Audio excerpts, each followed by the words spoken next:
ebedi günahım.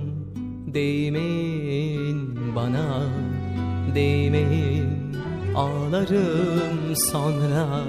O yok ebedi günahım. Değmeyin bana, değmeyin, ağlarım sonra.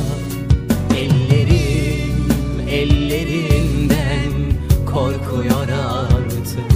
Mesafeler çok uzak, bu kadar yakınken. Kalbime dokunma, kırma beni, sakın kandırma. Bak sen de susuyorsun, neden söyle bana. Engel mi bize bu ceza, hak mı söyle bana. Söyle ben miyim günah olan?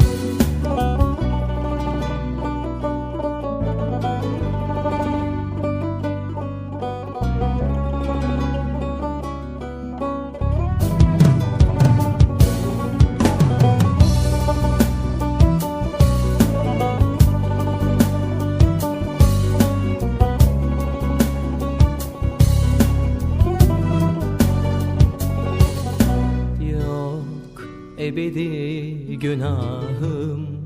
Değmeyin bana, değmeyin, ağlarım sonra. O yok ebedi günahım. Değmeyin bana, değmeyin, ağlarım sonra. Ellerim ellerinden korkuyor artık.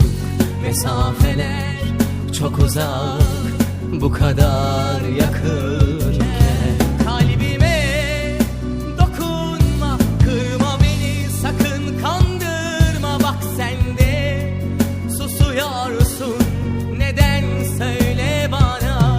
Engel mi bize bu ceza, hak mı söyle bana. Söyle ben çok şey mi istedim senden? Söyle, çok mu şey istedim? Artık hiçbir şeyi düşünme, olur mu? Hatta bundan sonra da düşünme bile beni. Git, git.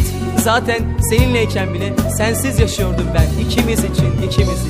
Sen olsan da olmasan da ve hala ben yaşarım ikimiz için, ikimizi. Sen olsan da olmasan da, sen olsan da olmasan da. Kalbime